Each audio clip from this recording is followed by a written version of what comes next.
Sir पहला सवाल बाप बेटी के संबंध के ऊपर ही है। पिछले ही हफ्ता हमने एक केस देखा जहां 25 साल की एक टेनिस की खिलाड़ी जो गुड़गांव में रहती थी, उनका मैं नाम नहीं लेना चाहूंगी, मगर उनकी हत्या हो गई और आरोप ये है कि ये हत्या उनके पिता ने ही करवाई। और साथ साथ हमें ये भी सुनने में आया था कि उसी पिता ने अपनी बेटी को खिलाड़ी बनाने के लिए और एकेडमी खुलवाने के लिए करोड़ों रुपए भी खर्च किए थे। तो हम ये कॉन्ट्रडिक्शन डाइजेस्ट नहीं कर पा रहे कि जो बाप अपनी बेटी से इतना प्यार करता था वो एक दिन गुस्से में आके उसका मर्डर कैसे कर सकता है। आपके हिसाब से इसका कोई रीजनेबल जस्टिफिकेशन हो सकता है? जस्टिफिकेशन तो कोई क्यों देगा इस चीज़ का। मर्डर है तो मर्डर है, किसी ने भी किया हो। लेकिन हम लोग जब कानून को समझते हैं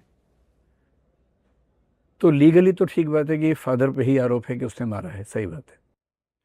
और ऐसे मामले में जो पनिशमेंट होगी मेरे ख्याल से उम्र कैद की मिलेगी ही मिलेगी। सवाल है कि अगर बाप बेटी से इतना प्यार करता था तो उसने उसका मर्डर क्यों किया। ये सवाल हमें इसलिए ऐसा लगता है क्योंकि हम इन दो चीज़ों को एकदम बांट के देखते हैं। सच ये है कि हम सब लोग, चाहे आप हों, आपके पापा हों, मैं हूं, कोई भी इंसान हो, उसके अंदर बहुत सारी पर्सनैलिटीज़ होती हैं। जब हमारी बहुत सारी पर्सनैलिटीज़ में कॉन्ट्राडिक्शंस आते हैं, टकराहट आती है, तो हम बहुत बेचैन रहते हैं, परेशान रहते हैं।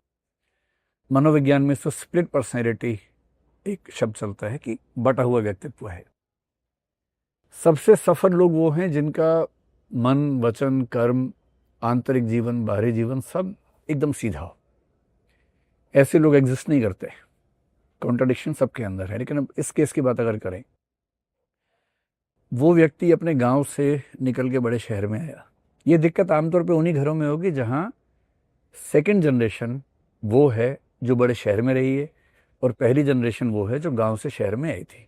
ये दिक्कत आमतौर पे वहीं पर दिखेगी, मोस्ट ऑफ द केसेस।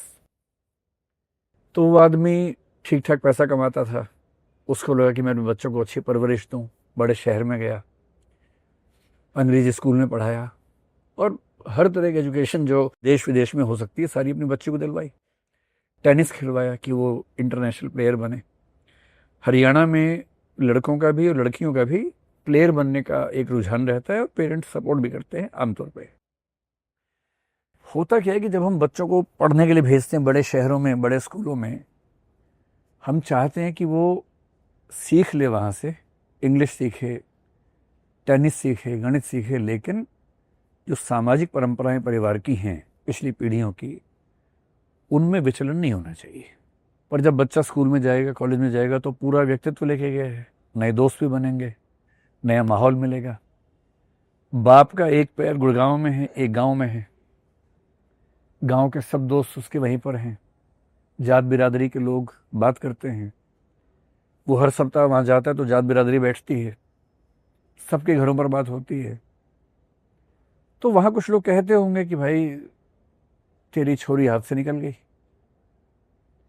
ये सुन के इतना खराब लगता होगा कि उस बाप के नज़रिए से देखेंगे तो उसकी तो ज़िंदगी अपना समाज है, बिरादरी है। हम सब अपने अपने समाज से जुड़े हुए हैं और जो समाज से कट गया है, जिसको मार्जिनलाइज पर्सन कहते हैं, सीमांत व्यक्तित्व कहते हैं, उसका जीना बहुत मुश्किल है। हम सबको समाज चाहिए। पिता का जो समाज है वो उसको बार बार उलाहने दे रहा है, उपलम्ब दे रहा है, नाराज हो रहा है, व्यंग्य कर रहा है। बेटी नए समाज की, वो नहीं झेल, उसे अपनी एकेडमी खोलनी है, वो बचपन से उसी माहौल में रही है, उसको वो माहौल प्रभावित नहीं करता जो पिता को करता है। वो रिक्वेस्ट करती होगी, माँ का ज़्यादा संबंध परिवार के अंदर रहा, अनुमान हम कर सकते हैं, तो वो बच्ची की साइड लेती होगी। एक समय के बाद ये कॉन्ट्रडिक्शन इतना बढ़ गया होगा। अब पिता के पास दो ऑप्शंस हैं, बेटी के पास भी दो ऑप्शंस हैं।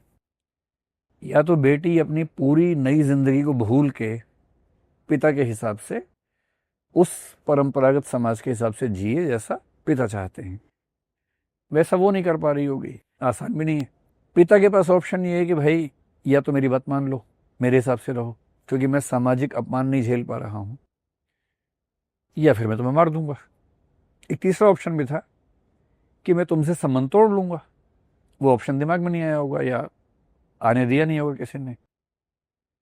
और ऐसे में जब ये कॉन्ट्रडिक्शंस बहुत बढ़ते हैं और लोग नहीं झेल पाते तो ऐसी हरकत करते हैं। मेरे ख्याल से जो पिता है एक कमज़ोर व्यक्ति है जो अपने समाज की आलोचनाओं को सहन नहीं कर पाया, अपनी बेटी को मार दिया। बहुत बेहतर होता कि अपने समाज से कहता कि भैया जो करना कर लो, मैं भी बेटी के साथ खड़ा हूँ। इतना साहस न हो पाता तो कम से कम ये कहता कि ऐसा है, मेरी बेटी से मेरा संबंध खत्म हो गया और मेरी बात नहीं मानती, जो करना करे, मेरा संबंध नहीं। पर अपने समाज की गालियाँ, व्यंग्य, आलोचनाएं न सहन कर पाना और उस झूठे सम्मान के लिए ऑनर किलिंग करना, अगर ये बात सही है जैसा हम सुन रहे हैं, तो इसका मतलब है कि पिता एक कमज़ोर व्यक्ति था। और इसमें कॉन्ट्रडिक्शन वो नहीं है, जब वो अपनी बच्ची का बचपन देखता होगा तो उसको प्यार आता होगा, जब वो मेहनत करती होगी उसको प्रेम आता होगा, जब वो अवार्ड जीतती होगी टेनिस में उसको बड़ा सम्मान का भाव आता होगा, उसे चोट लगती होगी उसका दिल पसीजता होगा, उसे दुख भी होता होगा। है तो बाप ही ना भाई, और बाप के लिए बेटी का क्या महत्व है हम सब जानते हैं। वो एक पक्ष है। तो बाप का बेटी को प्यार करना, टूट के प्यार करना एकदम सामान्य बात है, वो करता ही होगा। पर वही बाप जब समाज में जाता होगा, ऐसी बातें सुनता होगा। एक आरोप है कि उसने एक वीडियो बनाया एक मुस्लिम लड़के के साथ। हो सकता है गांव के लोग इस बात पे आपत्ति करते हों। बेटा होता और मुस्लिम लड़की के साथ वीडियो बनाता तो दिक्कत यह नहीं आती, फिर उसके घर में आती। क्योंकि लड़की हर समाज में सम्मान का एक शो पीस है कि तेरी लड़की किसी के साथ कैसी वीडियो बना सकती है। लड़का बनाए तो मतलब सम्मान की बात है, लड़का क्या बात है, तेरा लड़का कितना विजेता है, कितने समाजों की लड़कियों के साथ वीडियो बना के आ गया है, वो तो विजेता वाला भाव है। पर लड़की का वीडियो बन जाए और वो बाहर आए, लोग आलोचना करें, तो झेलना परंपरागत लोगों के लिए बड़ा मुश्किल होता है। मेरे ख्याल से इस मामले में हुआ यही, और ऐसे हजारों मामले हमारे समाज में हैं, हम सबके साथ में हैं, आपके परिवार में भी होंगे। जब हमारे बच्चे हमारी फंडामेंटल डिमांड्स को मानने से मना करते हैं तो हम झेल नहीं पाते। पर रिस्पॉन्ड कैसे करना चाहिए वो ट्रेनिंग शायद हमारे समाज में कम है। और मैं भी दावे से कह रहा हूँ कि हत्या करने के बाद वो पिता गिल्ट फीलिंग से हर क्षण मर रहा होगा। इतना प्लेन नहीं देखना है, ब्लैक एंड व्हाइट में नहीं देखना है कि हत्यारा है, गंदा है। हत्या एक मोमेंट में कर दी होगी, उसके बाद जिंदगी भर तिल तिल के घुलेगा वो आदमी कि उसने अपनी बेटी को मारा है। मजाक नहीं है। जितना मनोविज्ञान मैं समझता हूँ, इतना एक तरफा नहीं है कि बुरा आदमी है, अच्छा आदमी है। शेड्स हैं, एक ही इंसान के अंदर बहुत सारे शेड्स हैं, और मनोविज्ञान में ये बात मानी जाती है।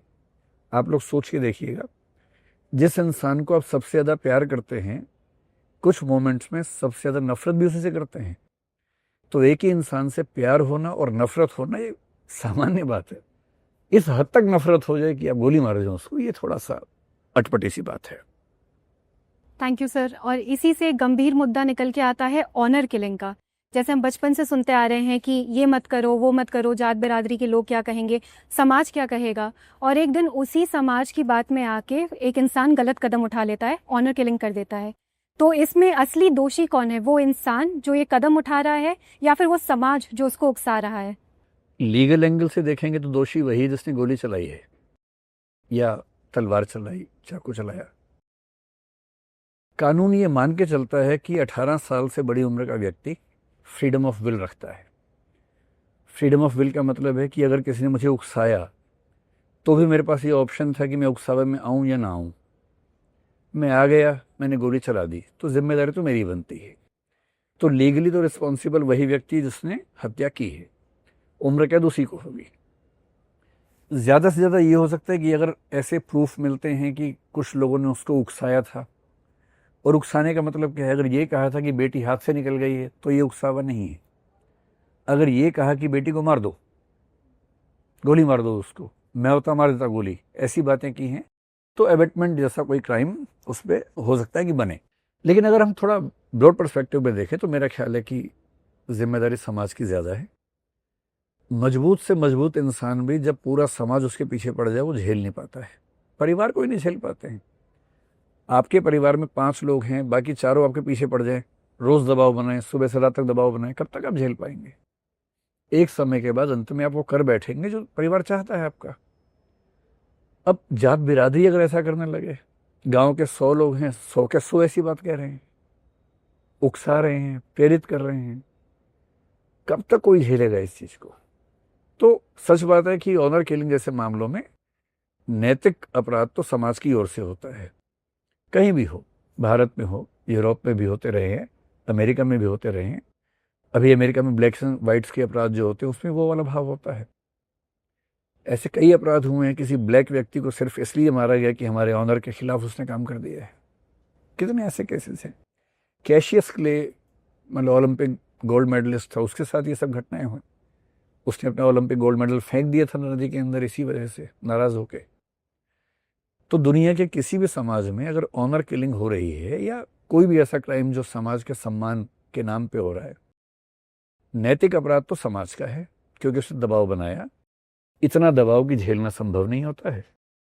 पर हाँ, जो एग्जीक्यूट करेगा क्राइम को फ्रीडम ऑफ विल के तहत अपराधी माना वही जाएगा, सजा होगी उसी को। Thank you sir.